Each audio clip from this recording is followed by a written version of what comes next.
आज गोदाम्बा उत्सव का 10वां दिन है। गोदाम्बा जी आज परांकुश स्वामी को जला रहे हैं। ये परांकुश स्वामी जो हैं द्वापर में चंपक लता के नाम से भगवत कहकर के लिए उपस्थित हुई, और ये जो चंपक लता है ये भगवान के लिए भोजन तैयार करते हैं। तो ये जो चंपक लता है ये भगवत कैंकर के लिए, भगवान के लिए विविध प्रकार के व्यंजनों का निर्माण करती है, भगवान को भोग लगाती है और भगवान को पवाती है। तो ये जो चंपक लता है कलयुग में परांकुश स्वामी के रूप में इस धराधाम में आई। तो ऐसा कहा जाता है कि तिरुवनवेली के तिरुनगरी में एक ब्राह्मण रहते थे, उनके यहाँ एक पुत्र की प्राप्ति हुई, और वह जो पुत्र है वह पैदा होने के बाद 10 दिनों तक न तो उसने रुदन किया, न ही दुग्ध पान किया, और न ही अपने नेत्र खोले। तो उस दंपत्ति को लगा कि इसका तो जीवन बचना बड़ा कठिन है, यह न तो रो रहा है, न तो आंख ही खोल रहा है, न ही दुग्धपान कर रहा है, इसका जीवन कैसे आगे बचेगा। यह सोच करके उन्होंने उस बालक को भगवान के मंदिर के सम्मुख एक इमली का वृक्ष था, उस इमली के वृक्ष में एक कोटर था, उस कोटर में उन्होंने उस शिशु को रख दिया और भगवान से प्रार्थना की कि हे प्रभु, अब इसकी जीवन रक्षा का भार आपके ऊपर है।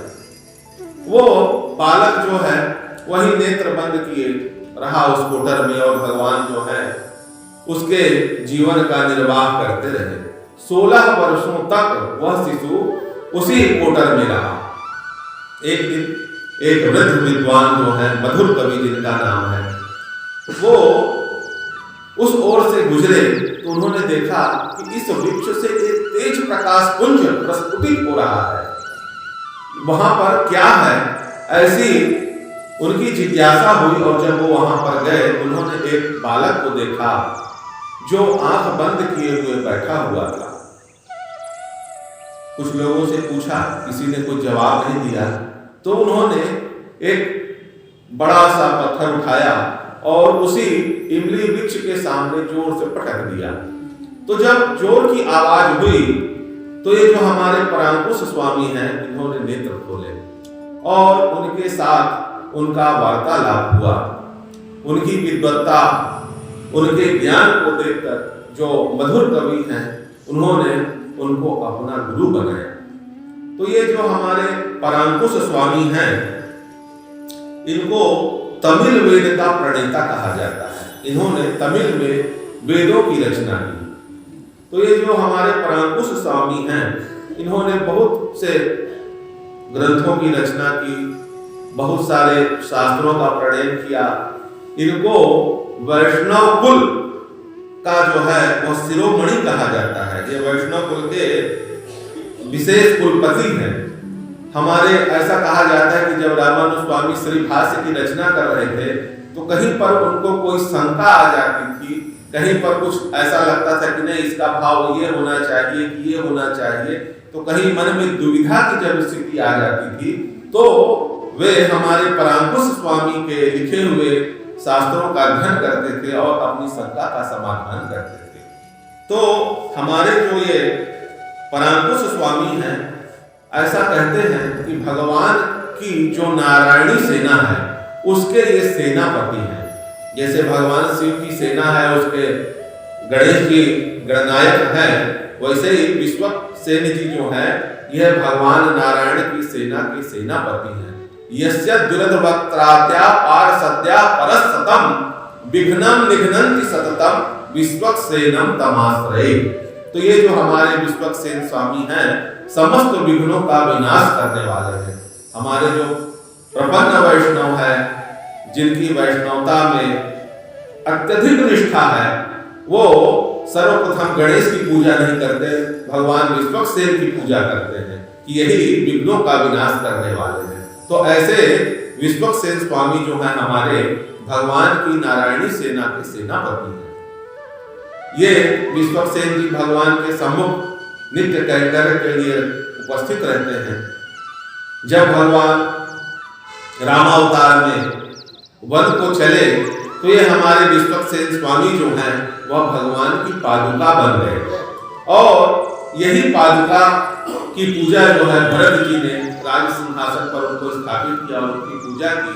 तो हम लोग जो ये रोज षटकोप धारण करते हैं, यही षटकोप स्वामी, उसी के ऊपर आपने देखा होगा कि उन्हीं षटकोप के ऊपर 2 पादुकाएं बनी हुई हैं। तो ये भगवान की पादुकाएं हैं और यही परांकुश स्वामी जो है हमारे भगवान की पादुका बन जाते हैं, भगवान की नारायणी सेना के ये सेनापति हैं। तो कहने का भाव यही कि भगवान के जो नित्य पार्षद हैं वह बारंबार जो है इस धराधाम में आते हैं, हम सब जीवों को जगाते हैं, बारंबार हमको प्रेरित करते हैं कि हम भगवान की शरण में चलें। तो आज गोदांबा जी जो है इस चंपक लता सखी को जगा रहे कि हे सखी तुम उठो जागो, तुम क्यों सो रही हो, हम तुम्हारे द्वार पर खड़े हैं और बार बार तुमको पुकार रहे हैं, तो तुम बोल क्यों नहीं रही हो।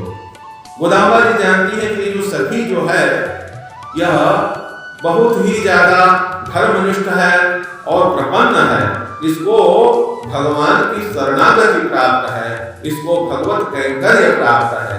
तो संकेत करती है, सामान्यतः उससे कहती कि हे सखी मेरे को तो ऐसा लग रहा है कि तुम ऐश्वर्यवान हो गई हो, इसलिए हम लोगों के बातों का कोई जवाब नहीं देती हो, हम लोगों की बातों को तुम अनसुना कर रही हो, क्योंकि तुम तुम्हारे पास धन संपदा है। तो संकेत यही कर रही है कि तुम भगवान की शरणागति में हो और भगवान का कैंकर्य तुमको प्राप्त है, उस ऐश्वर्य के कारण तुम हमारी बातों को अनसुना कर रही हो।